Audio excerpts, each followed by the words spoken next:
भाजपचे राहुरीचे आमदार शिवाजीराव कर्डिले यांच्या निधनानंतर विधानसभेची त्यांची जागा रिक्त झाली। बारामती विधानसभेची जागा ही उपमुख्यमंत्री अजित पवारांच्या निधनानंतर रिक्त झाली आहे। त्यामुळे बारामती आणि राहुरी दोन्ही विधानसभा जागांसाठी 23 एप्रिलला मतदान होणार आहे। खरं तर बारामती विधानसभा चर्चेत राहील अशी शक्यता होती।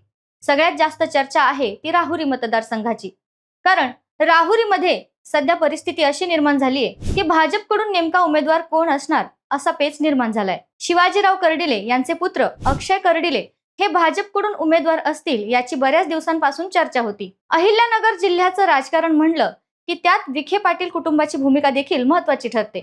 भाजपचे प्रदेश उपाध्यक्ष आणि माजी खासदार सुजय विखे यांनीही दिल्लीत कर्डिलेंच्या जागी त्यांच्या मुलाचं नावच पुढे केल्याचं बोललं गेलं होतं। मात्र अलीकडे पक्षाचा जो निर्णय असेल त्याला पाठिंबा देऊ अशी भूमिका विखेंनी मांडली होती। त्यानंतर आता सुजय विखेंनी त्यांच्याकडे केरळच्या निवडणुकीची जबाबदारी असल्यामुळे राहुरीच्या उमेदवारीबाबत त्यांना प्रश्न न विचारण्याबाबत प्रतिक्रिया माध्यमांना दिली होती। त्यामागचं कारण असं आहे, राष्ट्रवादी शरद पवार गटाचे नेते आणि माजी आमदार प्राजक्त तनपुरे राहुरी विधानसभेसाठी उभे राहतील अशी शक्यता व्यक्त केली जाते। प्राजक्त तनपुरे यांनी माध्यमांशी बोलताना कार्यकर्त्यांच्या भावना समजून घेऊन निवडणूक लढायची की नाही याचा निर्णय घेतला जाईल अशी प्रतिक्रिया दिली।